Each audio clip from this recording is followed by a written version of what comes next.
ஆண்டவராகிய இயேசு கிறிஸ்துவின் நாமத்தினாலே உங்கள் யாவருக்கும் என் அன்பின் வாழ்த்துக்கள். எல்லோரும் சந்தோஷமா இருக்கிறீங்களா?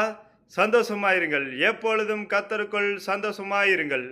இன்றைய தேவனுடைய வார்த்தை, அன்பு எனக்கு இராவிட்டால் நான் ஒன்றுமில்லை.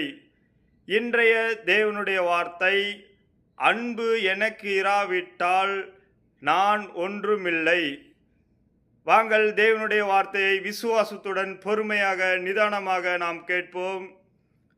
நான் தீர்க்க தரிசன வரத்தை உடையவனாயிருந்து சகல ரகசியங்களையும் சகல அறிவையும் அறிந்திருந்தாலும் மலைகளை பெயர்க்கத்தக்கதாக சகல விசுவாசமுள்ளவனாயிருந்தாலும் அன்பு எனக்கு இராவிட்டால் நான் ஒன்றுமில்லை. 1 கொரிந்தியர் 13ஆம் அதிகாரம் 2ஆம் வசனம். இன்றைய தேவனுடைய வார்த்தை என்ன சொல்கிறது என்றால், அன்பு எனக்கு இராவிட்டால் நான் ஒன்றுமில்லை என்று தேவனுடைய வார்த்தை சொல்கிறது.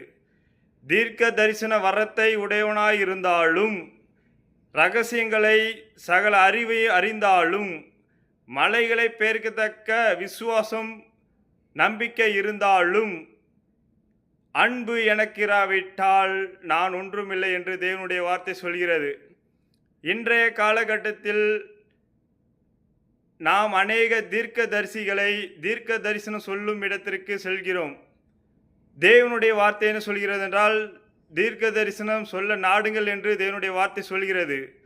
இருந்தாலும் நமக்குள் அன்பு இல்லை என்றால் நான் ஒன்றுமில்லை என்று தேவனுடைய வார்த்தை சொல்கிறது.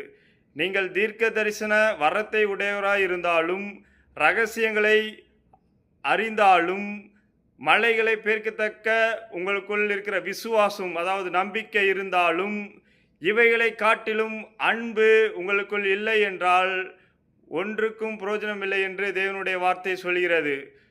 இன்றைய தேவனுடைய வார்த்தையை பொறுமையாக நிதானமாக விசுவாசத்துடன் பார்த்த கேட்ட உங்கள் யாவரையும் தேவன் தாமே ஆசீர்வதித்து உங்களை பெருக செய்வார். Thank you friends.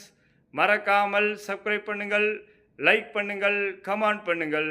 எதை செய்தாலும் தேவனுக்கென்று செய்யுங்கள், தேவ நாம மகிமைப்பட செய்யுங்கள். Thank you friends.